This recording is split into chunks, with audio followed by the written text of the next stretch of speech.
Hello साथियों, जय हिंद। जैसा कि आपको पता है टीजीटी पीजीटी से संबंधित वैकेंसियां आने वाली हैं, जिसमें साइंस वर्ग के लगभग 2200 पद हैं बेटा। और साइंस की तैयारी सारथी एकेडमी की टीम आपके साथ जुड़ने वाली है, जिसमें आकाश सर आपको फिजिक्स कवर कराएंगे, आपने देख लिया होगा, और मैं आपको केमिस्ट्री की वीडियोस चैप्टर वाइज।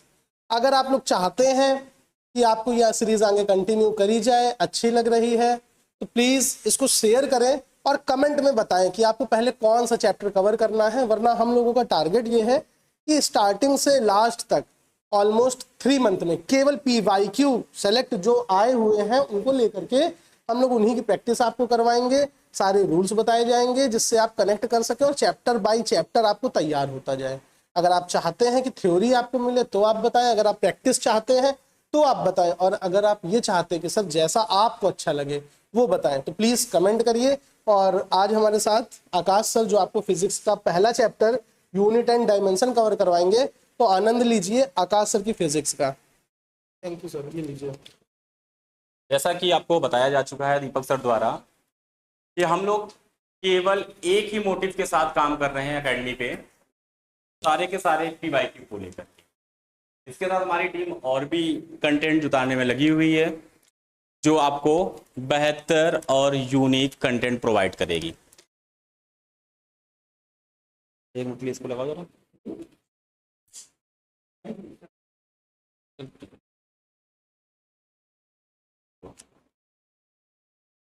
ठीक है, तो जैसे कि हमारे सिलेबस को भी डिसाइड कर रखा है, उस सिलेबस में जो पहला टॉपिक है वो आपका इकाइयां और विमाएं। जैसा कि हम लोग जर्नली इस चीजों को फर्स्ट ईयर में पढ़ चुके होते हैं, वही कंटेंट है, कोई नया नहीं होता है। बस क्वेश्चंस को सिलेक्ट करना, क्वेश्चन को किस तरह से रखना, कैसे सॉल्व करना, कैसे शॉर्ट टाइम पर चीजों को लाना, वो हम लोग PYQ के साथ, टाइम मैनेजमेंट के साथ कवर करेंगे। तो जैसा कि देखते हैं कि पहला ही क्वेश्चन आपको जो TGT साइंस में सन 2021 में आया हुआ है, वो क्वेश्चन ये रहा। आपसे कह रहा है कि एक इक्वेशन दी रखी है, given the equation the angular momentum equal to alpha beta minus gamma upon time into velocity, which of the following are the possible dimensions of the alpha and beta, which are the possible dimensions की बात कर रखा है। हिंदी में वही question रखा है कि कोणीय संवेग आपका है alpha beta equal to alpha beta minus gamma upon समय इनटू वेग, इनमें से हमारे अल्फा बीटा गामा की जो डायमेंशन चाहिए वो निकालनी है। तो कैसे निकालते हैं वो देखते हैं। ये 3 ऑप्शन 4 ऑप्शन है, उनमें से एक सही होगा, कौन सा सही होगा उस पर हम लोग काम करते हैं। जैसे कि हमसे बोला गया है कोणीय संवेग यानी एंगुलर मोमेंटम, तो जैसा कि आप जानते हैं एंगुलर मोमेंटम आपका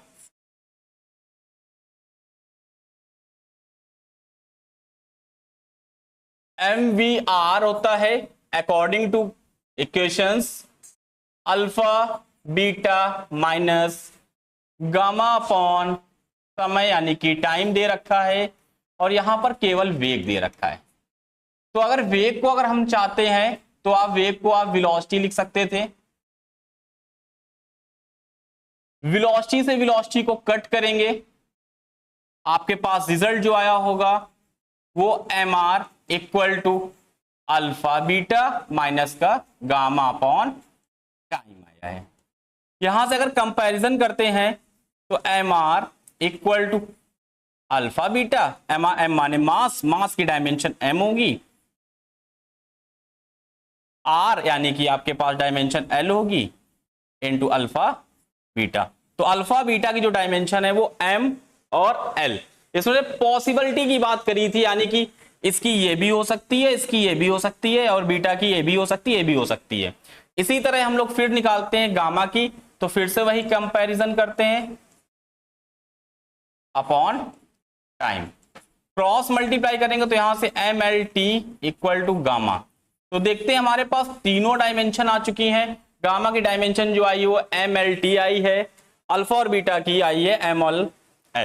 तो देखते हैं ये ऑप्शन हमें कहां मिलता है। ये ऑप्शन मिलता है हमें ऑप्शन नंबर 2 में। तो इससे हमें रिजल्ट मिला कि अल्फा और बीटा की जो डायमेंशन होगी वो क्या होगी, ये। इसी तरह इसके और भी क्वेश्चंस हैं, जैसे आप वंडर वाल इक्वेशन से लगा सकते हैं, गैस कांस्टेंट से लगा सकते हैं, कई सारे हैं।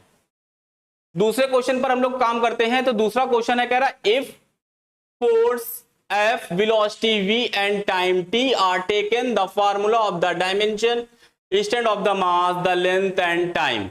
What is the dimension of the linear momentum P? कह रहा है कि यदि द्रव्यमान M लंबाई और समय के बजाय, ठीक है, F वेग यानी कि V और काल यानी समय यानी T की मूल विमाएं मानी जाए, तो संवेग की विमा क्या होगी? ठीक है, तो सीधा सा फॉर्मूला हम लोग यूज करने वाले हैं। P प्रोपोर्शनल किसके किसके करना है? हम लोग देखते हैं F के करना है, V के करना है और T के करना है। पावर हम लोग ABC कंज्यूम कर लेते हैं और P हमारा यहां पर लीनियर मोमेंटम है, क्योंकि हमसे रेखीय संवेग कहा गया है। तो इसकी डायमेंशन अगर हम लोग ब्रेक करना चाहें तो MV निकालेंगे। यहां से फोर्स की डायमेंशन अगर हम लोग अभी रखते हैं यहां पे, अब डायमेंशन अगर अप्लाई करते हैं तो मास की हो जाएगी M और वेग की हो जाएगी L, T की पावर माइनस का। उसी तरह अगर F की बात करते हैं यहां से, तो F की हो जाएगी M L T की पावर -2 की पावर A, वेग L T की पावर माइनस का हाफ और टाइम T की पावर यहां C, ये भी। अगर इसको अरेंज कर लेते हैं तो M हमारे पास नहीं है, तो केवल M की पावर A हो जाएगा। L की पावर की बात करते हैं तो L की पावर A यहां से है और B यहां से है। उसी तरह T की बात करते हैं तो T आपको देखो तीनों जगह से मिलने वाला है, तो माइनस का 2A यहां से आ गया, फिर यहां से करेंगे तो माइनस का B और प्लस का C, और इधर से M की पावर 1, L की पावर 1 और T की पावर माइनस का। क्लियर है? अब अगर हम लोग कंपैरिजन कराते हैं और यहाँ A B C की सेपरेट वैल्यू निकालना चाहें तो हम लोग कंपैरिजन करते हैं। तो कि A की वैल्यू जो आई है वो आई है 1, फिर हम लोग बात करते हैं B प्लस A या A प्लस B, इसकी L की पावर है 1 और A की जगह पर भी हम लोग 1 रख लें तो B हमारा मिल गया 0। इसी तरह अगर हम लोग कंपैरिजन करके फिर से C की वैल्यू को करते हैं तो यहां से आता है माइनस का 2A माइनस का B प्लस का C, और T की पावर कितनी है? माइनस का 1। जैसा कि A और B की वैल्यू को हम लोग निकाल चुके हैं, तो A की वैल्यू को रखेंगे तो यहां आएगा माइनस का 2 मल्टीप्लाई में 1, माइनस B की वैल्यू हो जाएगी 0 और प्लस C तो हम लोग कंसीडर ही कर रहे हैं। तो यहां से देखते हैं तो माइनस का 2 और प्लस का C इक्वल टू माइनस का 1। अगर इसको उधर ट्रांसफर कर देते हैं तो C की वैल्यू हमारे पास क्या आती है? 1 आती है। अब अगर यही वैल्यू को हम यहां रख दें तो P के पास हमारे पास आ जाएगा F, और F की वैल्यू क्या है? A पावर 1 यानी कि ये आ जाएगा, V यानी कि 0 और T यानी कि C। तो आप देखते हैं P यानी F और T आ गया। तो F और T केवल मिला, L नहीं है, एब्सेंट, आंसर B क्लिक होगा। जैसे इसकी जगह हम लोग दूसरे क्वेश्चंस करते थे, centripetal force F equal to mv square और Stokes law F equal to 6 pi eta RB, उसी फॉर्मेट पे इसको भी सॉल्व किया गया है। ये क्वेश्चंस भी आपका टीजीटी में आ चुका। तीसरे क्वेश्चन की बात करते हैं, कह रहा है कि what will be the degrees of freedom for a rigid body having a n particles. कह रहा है कि n कणों वाले दृढ़ पिंड यानी रिजिड बॉडी के लिए स्वतंत्र कोटियां, तो स्वतंत्र कोटियां डिग्री ऑफ फ्रीडम जिसको हम लोग F से करते हैं, लेकिन यहां पर बात हुई है रिजिड बॉडी की। तो अगर रिजिड बॉडी को अगर आप देखना चाहते हैं तो रिजिड बॉडी एक तरह से हमारे पास 3D होती है। रिजिड बॉडी आपके पास 3D होती है। 3D का सीधा सा कहने का मतलब है एक डायमेंशन आपको ये मिलेगी, एक डायमेंशन आपको ये मिलेगी और एक डायमेंशन आपको ये मिलेगी। यानी कि कोई भी पार्टिकल, हम n पार्टिकल की ही बात नहीं करते, कोई भी पार्टिकल रिजिड बॉडी पे मूव केवल इन्हीं 3 कोऑर्डिनेट्स पे कर सकता है, फिर वो n पार्टिकल हो या 200 पार्टिकल हो या 3000 पार्टिकल हो, हम लोग उसी के अकॉर्डिंग वैल्यू को टिक करेंगे, यानी कि डायमेंशन हो गई आपके पास f की वैल्यू हो गई 3 और पार्टिकल की संख्या हो गई n। आंसर आपका बनता है फर्स्ट वाला। इसी आधार पर हम लोग नेक्स्ट क्वेश्चन करते हैं। लिखा है गुप्त ऊष्मा, गुप्त ऊष्मा यानी कि लेटेंट हीट। लेटेंट हीट का फॉर्मूला आप जानते हैं, L equal to Q upon M। Latent heat, latent heat यानी कि Q अपॉन M। Q क्या है? एनर्जी है। M यहां पर आपका मास है। डायमेंशन अप्लाई करते हैं तो एनर्जी की डायमेंशन आप किसी फॉर्मेट से निकाल सकते हैं। एनर्जी की डायमेंशन जो Q है वो W के बराबर होगी, पोटेंशियल एनर्जी के बराबर होगी और काइनेटिक एनर्जी। क्यों? इन सभी की यूनिट हमें मिलती है जूल, और जो डायमेंशन निकलने वाली वो ml स्क्वायर t की पावर -2। आप इसका अगर शॉर्टकट निकालना चाहते हैं तो वर्क से निकाल सकते हैं, फोर्स इंटू डिस्प्लेसमेंट मेथड से भी निकाल सकते हैं। ml t की पावर -2 और एक l और आ जाएगा तो यहां से मिल जाएगा ml स्क्वायर t की पावर -2। तो हमें जो डायमेंशन यहां पर मिली है L की यानी लेटेंट हीट यानी गुप्त ऊष्मा, m L स्क्वायर t की पावर -2 और m मास है, मास से मास कैंसिल आउट करेंगे तो L स्क्वायर t की पावर -2। अब आप चेक करिए आपका ऑप्शंस कहां पर वेरी करता है। ठीक है, ये आंसर आ चुका है। लेटेंट हीट की जो डायमेंशन आई है L स्क्वायर t की पावर -2। ये क्वेश्चंस आया भी काफी बार है, लेकिन यहां पर हम देखते हैं कि कोई भी ऑप्शंस हमारे पास यहां लाई नहीं कर रहा है। तो कहीं बाई मिस्टेक प्रिंटिंग के टाइम पर स्लाइड प्रॉब्लम होने के कारण हो चुका है। आप किसी भी ऑप्शन पर देखिए जहां L स्क्वायर t की पावर -2 है, L स्क्वायर t की पावर -2 है, यहां पर आप m की पावर को 0 लिख लीजिए। m की पावर 0, L स्क्वायर और t की पावर -2। ठीक है, प्रिंटिंग मिस्टेक के कारण हुआ है, m की पावर को 0 मैंने मेंशन कर रखा है। क्लियर है, कोई समस्या नहीं। अगला क्वेश्चन कह रहा है निम्नलिखित में से किसकी वीमा समान होंगी, यानी कि आपको कोई फिजिकल क्वांटिटी दे रखी है, उसमें फिजिकल क्वांटिटी में पूछा है कि किन दो फिजिकल क्वांटिटी की डायमेंशन इक्वल होगी। तो जैसा कि हम लोग निकालते हैं, दाब, दाब की होती है फोर्स अपॉन एरिया और घनत्व तो लिखा हुआ है, घनत्व तो लिखा हुआ है जो मास अपॉन वॉल्यूम है, तो किसी भी एंगल से मैच नहीं हो सकती, तो पहला ऑप्शन तो आपका नहीं होगा। फिर हम बात करते हैं गुरुत्वीय विभव और गुरुत्वीय ऊर्जा की। गुरुत्वीय विभव यानी कि ग्रेविटेशनल पोटेंशियल V, और यहां से ऊर्जा की बात करते हैं यानी जूल। इन दोनों की भी यूनिट सेम नहीं होती है, इसलिए ये ऑप्शंस भी आपका नहीं होगा। फिर हम बात करते हैं, देखते हैं प्रतिबल की और विकृति की। प्रतिबल और विकृति, तो विकृति तो हमारी डायमेंशन लेस है ना, डायमेंशन लेस, ये तो एक विमाहीन राशि है। जब विमाहीन राशि है तो प्रतिबल यानी प्रतिबल तो हमारी डायमेंशन वाली राशि है, तो ये इसके इक्वल कैसी हो जाएगी। तो आपके पास ऑप्शंस बनता है आवेग और संवेग का, यानी इंपल्स का और मोमेंटम का। अब आप इसको निकालना चाहते हैं तो कैसे, आवेग,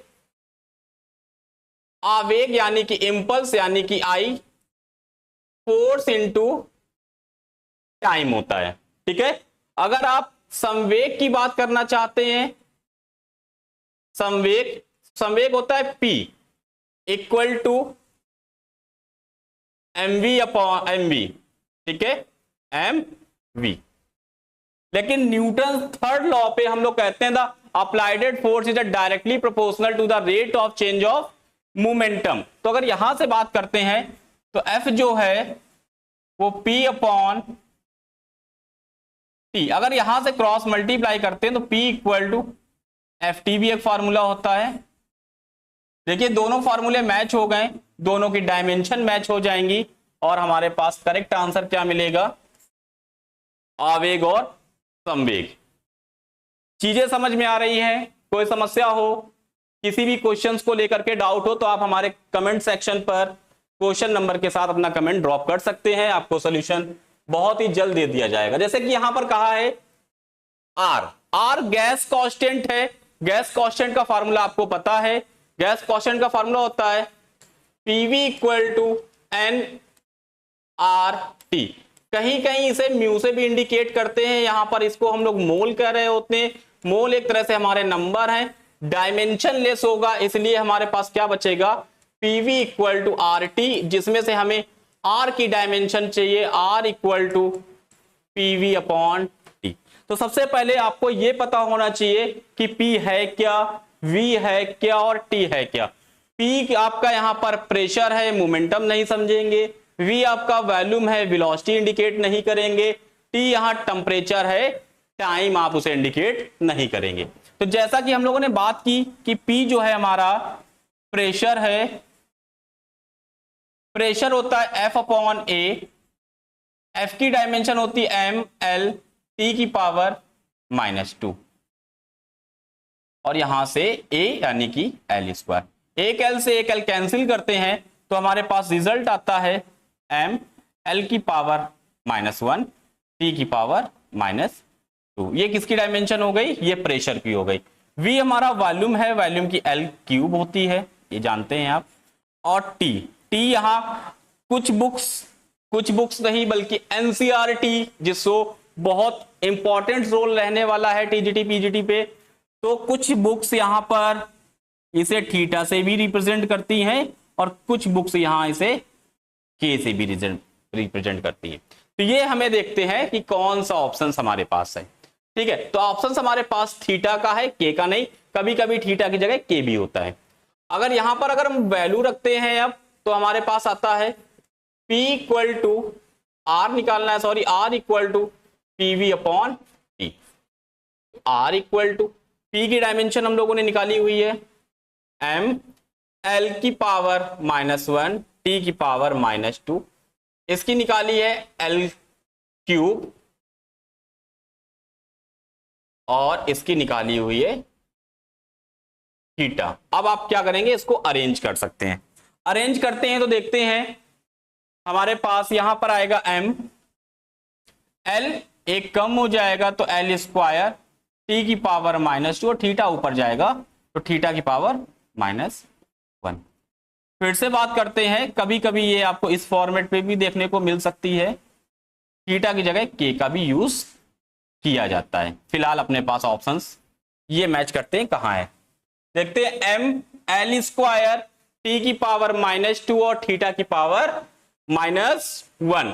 तो m L स्क्वायर T की पावर -2 और थीटा की पावर 1, ऑप्शन नंबर डी हमारा करेक्ट होगा। नेक्स्ट क्वेश्चंस, ये क्वेश्चंस भी अच्छा है और देखिए जीआईसी लेक्चरार सन 2019 में ये क्वेश्चन सिलेक्टेड रहा है, आया हुआ है। क्वेश्चन क्या रहा है, विच of the following is not a vector quantity. तो पहले बात समझते हैं कि वेक्टर क्वांटिटी होती क्या है। वेक्टर एक है अपने पास स्केलर, यानी इसको हम लोग सदिश के नाम से भी जानते हैं और इसको अदिश। ठीक है, सदिश का मतलब होता है साथ में दिशा यानी कि डायरेक्शन। अदिश वर्ड को हम लोग कहते हैं नहीं, जिसमें दिशा नहीं हो। तो कुछ क्वांटिटी, मैग्नीट्यूड तो सबके पास होगा, क्योंकि अगर वो मैग्नीट्यूड ही नहीं है तो वो फिर फिजिकल क्वांटिटी ही नहीं। जब फिजिकल क्वांटिटी नहीं तो फिर हम लोग उसको क्लासिफाइड भी नहीं करेंगे। तो इसमें कहा है कौन सी सदिश नहीं है। तो अगर हम लोग बात करते हैं फोर्स की, तो फोर्स क्या है, F इक्वल टू ma। ए को ब्रेक करते हैं वेलोसिटी अपॉन टाइम में। वेलोसिटी क्या होता है, डिस्प्लेसमेंट अपॉन टाइम, यानी कि ये तो हमारे पास डायरेक्शन वाली चीज आ गई, डायरेक्शन वाली चीज आ गई, यानी कि ये हमारे पास कौन सी होगी, वेक्टर क्वांटिटी होगी। हमें चाहिए वेक्टर क्वांटिटी नहीं। P equal to mv, P equal to mv, फिर v वेलोसिटी आ गया, यानी ए भी हमारे पास डायरेक्शन है। बल आघूर्ण टाउ, टाउ के बाद हम वैसे इससे भी कह सकते हैं tau equal to P sine theta. ठीक है, दोनों हमारे पास फिजिकल क्वांटिटी है, केवल टेम्परेचर, T जो है आपका फिजिकल क्वांटिटी में आपका अदिश है, अदिश है यानी कि स्केलर है, स्केलर है मतलब सदिश नहीं है। तो एक चीज याद रखिएगा, इस क्वेश्चन में बहुत जगह कंफ्यूजन रहने वाला है, वो चीज याद रखिएगा। एक चीज समझिएगा और आप इसे नोट डाउन कर सकते हैं। जैसे हम लोग बात करते हैं एरिया की, एरिया कई बार क्वेश्चंस मिलेंगे और आने वाली सीरीज में हम लोग इस बारे में बात भी करने वाले। एरिया, एरिया आपकी स्केलर है, अदिश से बिल्कुल सही, एरिया आपका अदिश है। लेकिन कभी भी अगर आपके सामने लिख दिया जाए भौतिक क्षेत्रफल, यानी कि वो एरिया फिजिक्स के अंदर बात कर रहा हो, तो हमेशा याद रखिएगा ये वेक्टर में काउंट होता है, ठीक है। लेकिन कब, जैसे हम लोग कभी खेत की बात करें, किसी रेक्टेंगल की बात करें, ऐसी जगह पर जहां आपकी इलेक्ट्रिक फील्ड वगैरह ना हो, क्योंकि ये गॉस के नियम के आधार भौतिक में एरिया को वेक्टर में काउंट किया जाता है। तो आप ये देखिएगा, आप ऐसा नहीं कि एकदम रट के बैठे हो, इन छोटी छोटी चीजों को भी ध्यान रखना है क्वेश्चंस को करते समय। ऐसा नहीं कि बस टिक आउट करते चले जा रहे हैं। हाँ जी, वो देखो बहुत ही अच्छा क्वेश्चन मिल गया। कह रहा है कि एप्सिलॉन नॉट और म्यू नॉट, ये क्वेश्चन नंबर 8 है आपका। कह रहा है the relation between epsilon naught और mu naught and velocity of the light in the vacuum is C. इन दोनों के बीच रिलेशन क्या होता है, तो पहले तो पता होना चाहिए ये दोनों चीजें होती क्या है। जो एप्सिलॉन नॉट है वो निर्वात की वैद्युतशीलता है, जो म्यू नॉट है वो निर्वात की चुंबकशीलता है, परमिटिविटी और परमिबिलिटी, ठीक है। तो इन दोनों के बीच रिलेशन बहुत बार पूछा गया है, मैग्नीट्यूड पूछा गया है बहुत बार, इनके साथ साथ इनकी डायमेंशन पूछी गई है। तो इसका एक रेशियो होता है जो हम आप पर बात करने वाले हैं। एक चीज हमेशा याद रखिएगा, C equal to 1 upon under root mu naught epsilon naught, ये इसका करेक्ट फंक्शन है, करेक्ट रिलेशन है।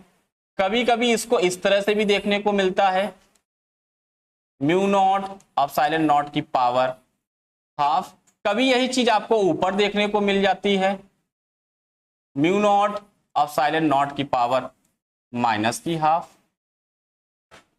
और कभी हमें ये देखने को मिल जाता है C square equal to mu naught epsilon. ये सारे टर्म एक हैं, यही सी आपका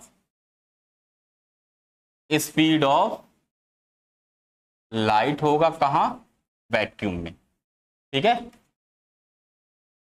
अगर इसके मैग्नीट्यूड की कभी बात करते हैं तो इसका मैग्नीट्यूड हमेशा याद रखिएगा 3 × 10⁸ मीटर पर सेकेंड होता है।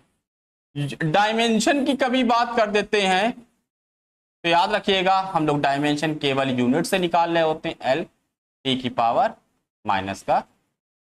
तो फिलहाल हमसे यहां पर ना तो मैग्नीट्यूड की बात की गई है ना डायमेंशन की बात की गई है, केवल हमसे एक रिलेशन पूछा गया था। तो आप रिलेशन चेक कर सकते हैं इनमें से कौन सा अप्लाई हो रहा है। क्या mu naught epsilon naught equal to C है, नहीं है। क्या mu naught epsilon naught equal to C square है, नहीं है। हमारे पास रिलेशन क्या है, एप्सिलॉन अपॉन में भी नहीं है, एप्सिलॉन नॉट में इक्वेशन हमारे पास ये, यानी इसी फॉर्मेट को क्रॉस मल्टीप्लाई करा के लिख लिया है, mu naught epsilon naught equal to 1/c²। लिखने के तरीके कई सारे हो सकते हैं, ऑप्शंस देने के तरीके कई सारे हो सकते हैं, लेकिन जो भी फॉर्मेट होगा वो फॉर्मेट हमारा इनिशियल फॉर्मेट जो है वो इसी से बनेगा। कौन सी चीज क्या है बता चुके हैं आपको, म्यू नॉट जो है वो आपकी निर्वात की वैद्युतशीलता, सॉरी चुंबकशीलता है, जिसकी वैल्यू की अगर बात करते हैं तो 4π × 10⁻⁻7 होता है। एप्सिलॉन नॉट की बात करते हैं तो 8.85 × 10⁻⁻12 होता है। डायमेंशन रखेंगे, यूनिट रखेंगे, सब जगह डिडक्ट होकर के आपका जो फाइनल आंसर आने वाला है वो मीटर पर सेकेंड में आने वाला है। 12th लेवल का क्वेश्चन है और काफी बार पूछा गया है। देखिए जैसे फिर कह रहा है पृष्ठ तनाव, सरफेस टेंशन, दो चीजें हैं, बहुत ही ध्यान दीजिएगा इस बात पर। एक कभी कभी पूछता है सरफेस टेंशन और एक पूछता है सरफेस एनर्जी, दोनों चीजें अलग हैं। सन 2003 का क्वेश्चन है, टीजीटी में ही पूछा गया है।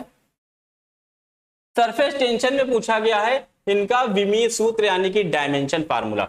तो सरफेस टेंशन, टेंशन तो खैर बहुत है क्योंकि टीजीटी तो आ ही गया है, तो बस डायमेंशन अब हम लोग निकाल लेते हैं। फोर्स, दुनिया कलर बदल रही है तो ये भी कलर बदल रहा है, एफ अपॉन एल। ठीक है, आराम से निकाल सकते हैं डायमेंशन। क्या है भाई, एल टी की पावर -2 और अपॉन से एल, एल से एल कैंसिल कर दीजिए, तो एम टी की पावर -2 नहीं अच्छा लग रहा है, तो एम एल की पावर 0 और टी की पावर -2। कभी कभी कोई भी फॉर्मेट दे सकता है, आपको थोड़ा सा केयरफुली काम करना है। ठीक है, तो हमारे पास option number C, surface tension. Surface energy होता तो फॉर्मूला क्या होता, आप कमेंट सेक्शन में उसका आंसर दीजिए। अगला क्वेश्चन है, कह रहा है कि 1 वॉट घंटा बराबर है 1 वॉट आवर बराबर है। ठीक है, बहुत लोगों के मन पे तुरंत आंसर रटी रटाई चीजें आ जाती हैं कि सर आंसर तो ये वाला होगा। बिल्कुल हो सकता था जब आपसे वो किलो वॉट आवर की बात करता, लेकिन आपसे उसने बात की है वॉट आवर, यानी कि किलो की बात नहीं की है। किलो की बात ना करने का मतलब आपसे कहीं ना कहीं 3 जीरो कम पूछे हैं, 3 जीरो कम पूछे हैं तो आप भी 3 जीरो कम कर दीजिए। आप तुरंत आंसर टिक करिए किसको, 3.6 इंटू 10 की पावर 3 को। आता कैसे है इसके पीछे अगर आप जाना चाहते हैं तो फिर वही चीजें आ जाती हैं कि वॉट और घंटा। वॉट को अगर आप चेंज करना चाहते हैं तो आपका P equal to W upon T, यानी कि जूल पर सेकेंड से होता है। आप वैल्यू रखना चाहते हैं वॉट की तो यहां से आपका आएगा जूल। एक की बात कर रहा है इसलिए मैग्नीट्यूड मैं नहीं ले रहा हूं, टी। ठीक है, और घंटा यानी कि घंटे को अगर हम लोग सेकंड में चेंज कर लेते हैं, मैंने सेकंड रख दिया है, इसको रख देते हैं तो आएगा 3600 सेकंड। सेकंड सेकंड कैंसिल आ गया तो जूल आपकी यूनिट मिल गई। अब मैग्नीट्यूड आपके पास आ गया 3600 जूल। इसको लिखने के कई सारे मेथड हैं, आपको जैसा सही समझ में आए, जैसा आपका ऑप्शंस लग रहा हो वैसा आप इसे लिख सकते हैं। किलोवाट घंटा पूछता तो क्या होता है, 1000 का मल्टीप्लाई और कर देते, जहां हमारा 3600 आ रहा है वहां 36 लाख आ जाता, 5 जीरो आ जाते, डेसिमल अप्लाई करते 6 आ जाता। फिर जैसा कि ये क्वेश्चन आया हुआ है, देखिए अच्छा क्वेश्चन है। अभी मैंने क्वेश्चन आपको इसी तरह का कराया था, ये सन 2004 में आया हुआ है। कह रहा है if the area A, velocity v and density rho are taken as the fundamental unit, what will be the dimensional formula of force. कह रहा है कि यदि क्षेत्रफल a, वेग v तथा घनत्व रो को मूल मात्रक मानते हैं, एक्चुअल में मूल है नहीं, मानते हैं, कंसीडर किया जाता है, कंडीशनल क्वेश्चन है, तो बल का विमीय सूत्र क्या होगा। तो फिर वही चीज, ये सारी उस पर डिपेंड होती है। जैसा अभी अभी हम लोग एक करके लाए थे, जो हमने आपको एग्जांपल बताया था कि आप स्टोक्स लॉ कर सकते हैं, सेंट्रीपिटल फोर्स का कर सकते हैं, वैसे ये भी है। किस पर डिपेंड कर रही है, बल पर। बल यानी कि फोर्स। ठीक है, कौन कौन, एरिया यानी ए, वेलोसिटी यानी v और डेंसिटी यानी कि रो। आप ए लेट कर लीजिए। ठीक है, फॉर्मूला लगाइए डायमेंशनल, ml t की पावर -2। ठीक है, यहां पर कांस्टेंट वगैरह की वैल्यू हमेशा ए कंसीडर की जाती है, और एरिया यानी कि एल स्क्वायर, वेलोसिटी यानी कि एल टी की पावर -1, और डेंसिटी मास अपॉन वॉल्यूम है ना, तो यानी कि मास यानी m और वॉल्यूम यानी कि l की पावर नीचे से ऊपर आएगा तो -3। आप क्या करें, सबको एक स्लॉट पे ले लेते हैं, ml t की पावर -2। सबसे पहले m लिखते हैं, m की पावर क्या है c, फिर l लिखते हैं, l की देखिए कई जगह वैल्यू दी गई है, तो सबसे पहले हम लोग ये वाली वैल्यू लिखते हैं 2a प्लस b और प्लस माइनस का 3c। अब अपने पास केवल t बचा हुआ है, t को हम लोग क्या लिखते हैं माइनस का, बस फिर क्या कंपैरिजन, इसकी जगह 1 1 लेट कर लेते हैं, जब जिसका कोई नहीं उसका ऊपर वाला 1, तो यहां से अगर हम लोग वैल्यू निकालते हैं c की वैल्यू 1 निकल के आ गई। क्यों? क्योंकि हमने इसको केवल मास से कंसीडर किया है। l जिसके बेस कॉमन है, बेस सेम है, उसकी पावर बराबर होती है, शुरू से पढ़ते आ रहे हैं। अब यहां पर हमारे पास आ रहा है ये 2a प्लस b और माइनस का 3c बराबर 1। उससे पहले हम लोग b की वैल्यू निकाल लेते हैं, minus b equal to minus का 2, यानी b इक्वल टू 2। अब अपने पास b की सेपरेट वैल्यू आ गई, c की सेपरेट वैल्यू आ गई, तो a की सेपरेट वैल्यू निकालने में कोई भी आपको परेशानी नहीं होनी चाहिए। b की जगह हम लोग लिखने वाले हैं 2 माइनस 3, और इसकी जगह लिखने ना लिखने का कोई भी लॉजिक नहीं बनता है, लेकिन लिख देते हैं। तो यहां से आ गया 2a plus 2 minus 3 equal to 1, तो 2a माइनस 1 बराबर 1, इधर जाएगा तो 2/2 बराबर 1, तो a की वैल्यू भी अपने पास 1 आ चुकी है। जैसा कि सारी वैल्यू आ चुकी है, आपने जो कंसीडर किया था वहां पर आप वैल्यू रख लीजिए, तो आपके पास आएगा f के बाद a की वैल्यू आपने स्मॉल a की वैल्यू 1 आई है तो 1 लिखिए। उसके बाद वेलोसिटी है v की वैल्यू आपने b निकाली हुई है तो 2 हो जाएगा, और डेंसिटी यानी c के पावर कितनी है a, लिखने ना लिखने से कोई फायदा नहीं है, तो हमें आंसर क्या मिलता है a v स्क्वायर रो, जो कि आपको a v स्क्वायर रो आपको ऑप्शन नंबर ए में दिया गया है। बहुत ही केयरफुल करिएगा, एक सही तो 3 गलत है। इस बार नई समस्याएं भी आपके पास आ चुकी हैं, जैसा कि बताया जा रहा है कि फिजिक्स केमिस्ट्री के साथ साथ आपको जीएस भी पढ़नी है, तो भैया उसकी तरफ भी ध्यान दें।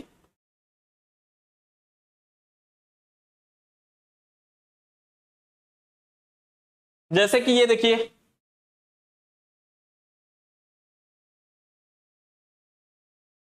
बिल्कुल सही,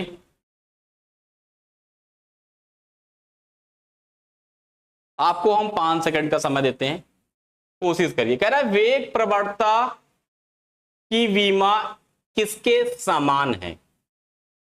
वेग प्रवणता, वेलोसिटी ग्रेडियंट। तो एक चीज याद रखिएगा, ग्रेडियंट वर्ड कभी भी किसी के साथ लगता है तो वहां हमेशा डिस्टेंस से डिवाइड किया जाता है, किसी भी चीज के साथ लगे, ठीक है। तो बताइए जल्दी से आंसर क्या होगा। चलिए देखते हैं क्वेश्चंस को।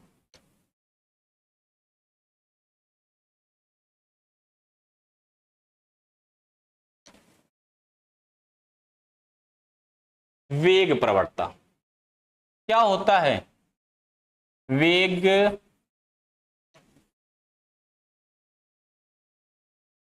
प्रवणता v इक्वल टू, वेग प्रवणता को फिलहाल किसी से इंडिकेट नहीं करेंगे, आएगा delta v upon delta x, यानी यहां पर इस चीज को हम डिस्टेंस कहेंगे, एक्स डी आप कुछ भी लिख सकते हैं।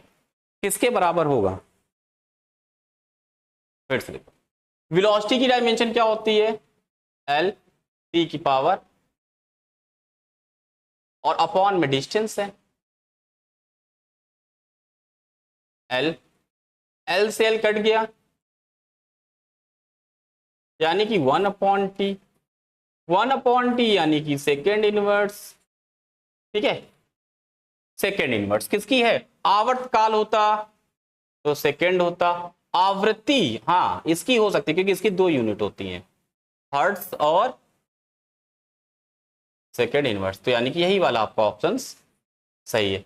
कोणीय त्वरण अल्फा है नहीं, त्वरण एक्सेलरेशन मीटर पर सेकेंड स्क्वायर होता है नहीं, तो ऑप्शन कौन सा सही है?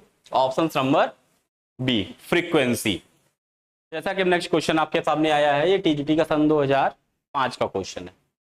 एक अच्छा क्वेश्चन है लेकिन कोई खास ट्रिकी नहीं है, आसानी से आप कर सकते हैं। क्वेश्चन पूछा गया है कि density of the substance is the gram per centimetre में आपको वैल्यू दे रखी है और इसकी एसआई बतानी है। एसआई यूनिट में इसकी वैल्यू क्या होगी। तो जैसा कि जानते हैं कि कुछ फिजिकल क्वांटिटी की एसआई यूनिट ही एमकेएस होती है, तो उन्हीं कुछ में से ये है, लेकिन कुछ की नहीं होती।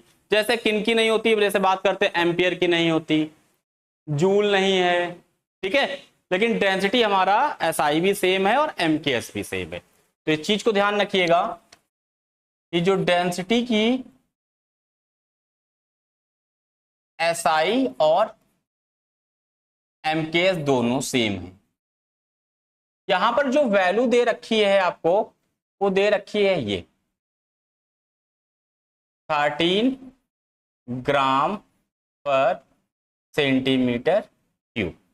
अब आपको इससे बनाना क्या है, इससे बनाना है आपको केजी पर मीटर क्यूब। चलिए कन्वर्ट करते हैं। 13 की जगह 13 लिखेंगे, ग्राम सेंटीमीटर क्यूब बनाते हैं। 13 की जगह 13 और ग्राम से सेंटीमीटर की बात करते हैं तो आपको पता है 1 ग्राम में 10 की पावर -3 किलोग्राम होते हैं। तो ग्राम से किलोग्राम में कन्वर्ट करते हैं तो यहां पर 10 की पावर -3 kg आ गया। उसी तरह सेंटीमीटर से मीटर में कन्वर्ट करते हैं तो 1 मीटर में 100 सेंटीमीटर होते हैं, यानी कि 1 सेंटीमीटर में 1/100 मीटर कह सकते हैं, या फिर कह सकते हैं 10 की पावर -2, 10 की पावर -2। क्यूब लगा हुआ है, क्यूब लगा दीजिए, ये आपका कन्वर्ट हो गया मीटर में। सिंपल सॉल्व करते हैं। 13 इंटू 10 की पावर -3 और अपॉन में यहां पर इसका मल्टीप्लाई हो जाएगा 10 की पावर 6, ये पावर ऊपर जाएगी।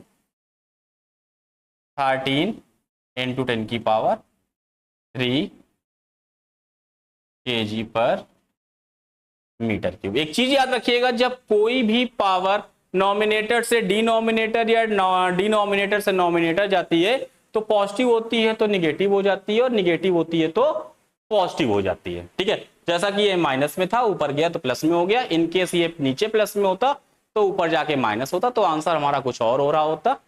फिलहाल आंसर आया है 3 इंटू 10 की पावर 3। अब देखते हैं 13 इंटू 10 की पावर जो 3 है वो कहां है।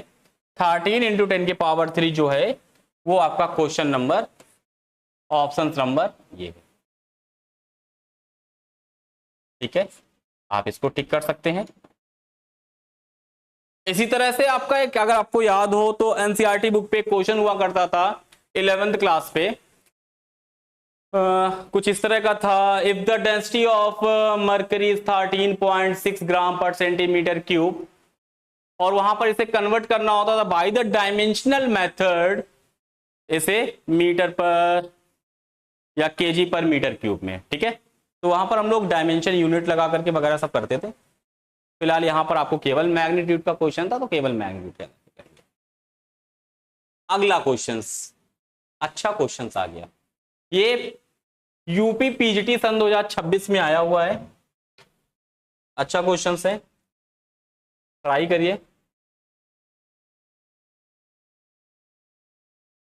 देखते हैं क्वेश्चन क्या कह रहा है। कह रहा है एक आपको फॉर्मूला दिया गया है, volt into charge into upon time, यानी volt into charge upon time, यानी कि वोल्ट यानी आपको विभव और विभवांतर की यूनिट दे रखी है, चार्ज और समय की यूनिट दे रखी है। किसके समतुल्य है, किसके बराबर है, तो चेक करते हैं। आपको दे रखा है वोल्ट, बिल्कुल सही, इनटू चार्ज यानी कि आवेश। तो अगर यूनिट रख रहे हैं तो फिर यूनिट पर ही काम करें, कूलाम, और अपॉन में टाइम यानी कि सेकेंड। तो अपॉन में सेकेंड का मतलब है कि ऐसा इनमें से कौन सा फार्मूला है जिसके अपॉन में सेकेंड आता हो।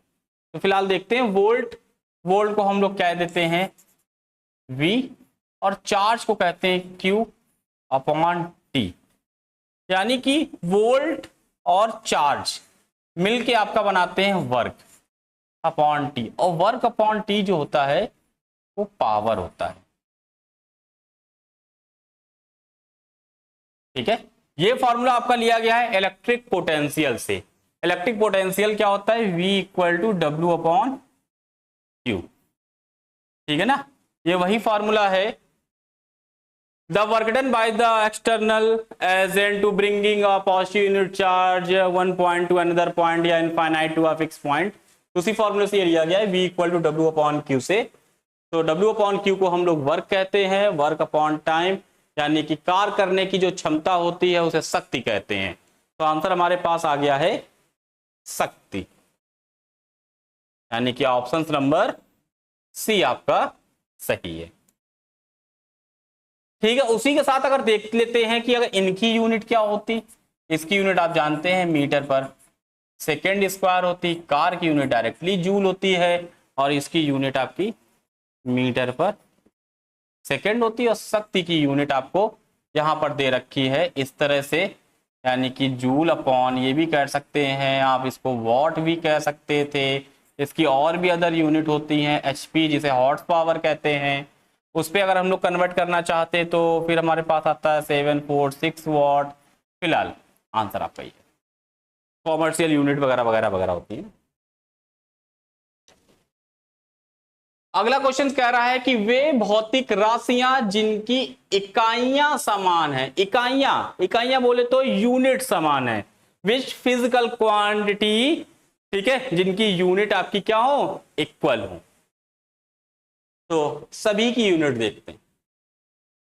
जैसा कि आपको दे रखा है बल, ग्रुप वाइज देखेंगे बल की और कार की। बल की तो न्यूटन होती है, ठीक है, न्यूटन। अभी इस पर बात करता हूं, और इसकी जूल होती है। क्या दोनों की सेम है? नहीं, यानी कि ऑप्शन ए हमारा सही नहीं है। फिर देखते हैं दाब।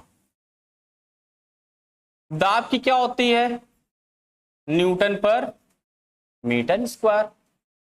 और इसकी क्या होती है? प्रतिबल की, प्रतिबल की भी होती है न्यूटन पर, इसकी तो सेम मिल गई। तो हमारा ऑप्शंस यही वाला सही होने वाला है, लेकिन इसके साथ में हम चेक सारे कराएंगे आपको। ठीक है, आपका ऑप्शंस तो आ गया, this is the right answer. विकृति जिसे हम लोग स्ट्रेन कहते हैं, it is a unitless because it's formula change in length upon initial length, length से लेंथ कैंसिल। दाब जिसकी डायमेंशन हम यूनिट देख चुके हैं, न्यूटन पर मीटर स्क्वायर, आयतन की तो केवल मीटर स्क्वायर होती है। ये अभी देखिए मैंने यहां पर एक वर्ड लिखा था, जहां पर मैंने दो स्पेलिंग्स लिखी हैं, एक को न्यूटन्स लिखा था, फिर इसको कट करके स्मॉल न्यूटन में लिख लिया। तो स्पेलिंग तो सेम है दोनों, फिर मैंने कट क्यों किया? इस पर एक चीज याद रखिएगा, अगर आप किसी भी चीज की यूनिट लिखते हैं, तो अगर आप पूरी स्पेलिंग लिखते हैं तो उसका जो फर्स्ट लेटर है वो स्मॉल होना चाहिए। अगर आप उस लेटर को कैपिटल कर देते हैं, जैसे अभी मैंने यहां बाय मिस्टेक किया था, तो फिर आपकी वो यूनिट नहीं है, वो आपका नाउन बन चुका है, साइंटिफिक नेम बन चुका है। फिर यहां पर वो नाउन यानी कि आपका न्यूटन साइंटिस्ट का नाम बन गया था, और क्वेश्चन हमारा क्या कह रहा है? यूनिट का। ठीक है, फिलहाल ऑप्शंस में कोई नहीं, लेकिन डिस्क्रिप्टिव वगैरह में ये सारी चीजें ध्यान रखने योग्य है। अगला क्वेश्चन कह रहा है ऊष्माधारिता। ऊष्माधारिता, ऊष्माधारिता को हम लोग कहते हैं क्या है? हीट कैपेसिटी, जिसको हम लोग इंडिकेट करते हैं एस से, जिसको इंडिकेट करते हैं एस से। क्या होता है? S equal to Q upon T, S equal to Q upon T, जिसको मैं टेम्परेचर कहूंगा, आप लोग टाइम मत समझिएगा। क्यू यहां आपकी एनर्जी है। एनर्जी की डायमेंशन, ऐसे भी कुछ क्वेश्चंस और भी आ चुके हैं, ये भी क्वेश्चंस आपका सिलेक्टेड है, टीजीटी सन 2019 में आया हुआ है। एस एनर्जी की डायमेंशन ml2 t की पावर -2, और टेम्परेचर जिस पर बात कर चुके हैं, जिसको आप के से भी इंडिकेट करते हैं और थीटा से भी। तो फिलहाल यहाँ पर उस वाले क्वेश्चंस पे के से इंडिकेट था और इस वाले क्वेश्चन में थीटा से इंडिकेट है। ठीक है, मैंने दोनों चीजें आपको बता रखी है। तो यहां से आ गया m l स्क्वायर टी की पावर -2 और k की पावर -1। आप मैच करिए कहां है m l स्क्वायर टी की पावर -2 k की पावर -1, ये आपको पहले ही ऑप्शंस में मिल चुका है। बिल्कुल सही। इसी तरह कह रहा है कि 1 किलोग्राम पदार्थ के तुल्य ऊर्जा लगभग कितनी होती है। यानी कि आपको एक्यूरेट वैल्यू नहीं पूछी गई है, यहां अप्रॉक्सी वैल्यू पूछी गई है। तो इसको सॉल्व करते हैं हम लोग आइंस्टीन फॉर्मूले से। E = mc², जहां आप जानते हैं c आपकी स्पीड ऑफ लाइट है, जिसकी वैल्यू 3 × 10⁸ मीटर पर सेकेंड होती है। मास हमको यहां दिया गया है 1 kg। तो अगर हमसे एनर्जी पूछी जा रही है, E पूछा जा रहा है, तो हम लोग लिखेंगे m की जगह 1 और c की 1, क्योंकि एक अमाउंट दिया गया है, c की जगह 3 × 10⁸। ठीक है, का स्क्वायर। तो यहां से आएगा कितना, यहां से आपके पास जो डिजिट मिलने वाली है वो मिलने वाली है 9 × 10⁻16। ये आपकी एक्यूरेट वैल्यू है। लेकिन आपसे यहां पूछा गया है लगभग, तो ये डाटा जिसके नियरेस्ट होगा उसी को हम लोग टिक आउट करें। 11 बहुत अंतर है, 14 बहुत अंतर है, 20 बहुत अंतर है, सबसे नियरेस्ट वैल्यू क्या है 10⁻17।